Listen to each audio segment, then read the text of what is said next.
प्रदोष व्रत कथा। प्रदोष को प्रदोष कहने के पीछे एक कथा जुड़ी हुई है। संक्षेप में यह कि चंद्र को क्षय रोग था, जिसके चलते उन्हें मृत्युतुल्य कष्टों हो रहा था। भगवान शिव ने उस दोष का निवारण कर उन्हें त्रयोदशी के दिन पुनः जीवन प्रदान किया था। इसीलिए इस दिन को प्रदोष कहा जाने लगा। प्राचीन काल में एक गरीब पुजारी हुआ करता था।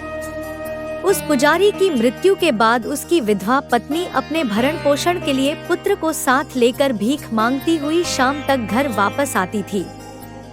एक दिन उसकी मुलाकात विदर्भ देश के राजकुमार से हुई, जो कि अपने पिता की मृत्यु के बाद दर-दर भटकने लगा था। उसकी यह हालत पुजारी की पत्नी से देखी नहीं गई। वह उस राजकुमार को अपने साथ अपने घर ले आई और पुत्र जैसा रखने लगी।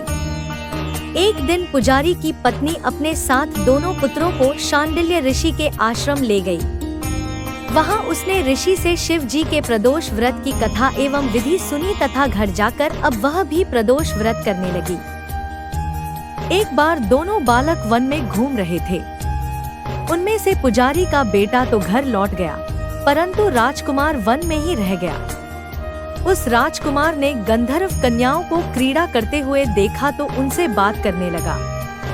उस कन्या का नाम अंशुमति था।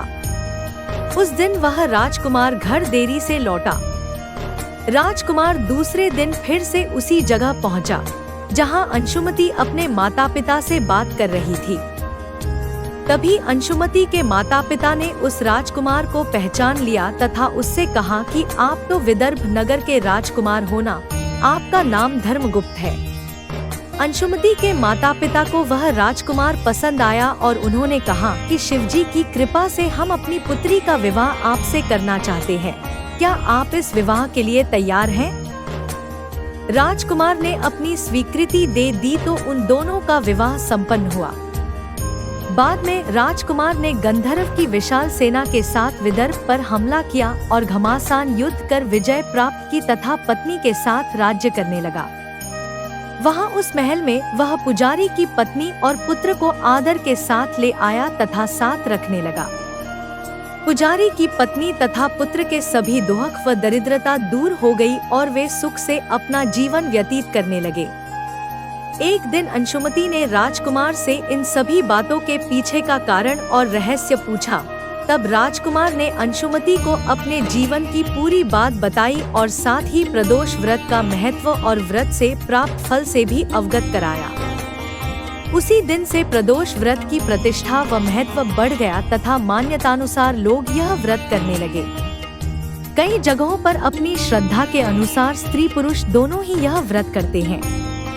इस व्रत को करने से मनुष्य के सभी कष्ट और पाप नष्ट होते हैं एवं मनुष्य को अभीष्ट की प्राप्ति होती है।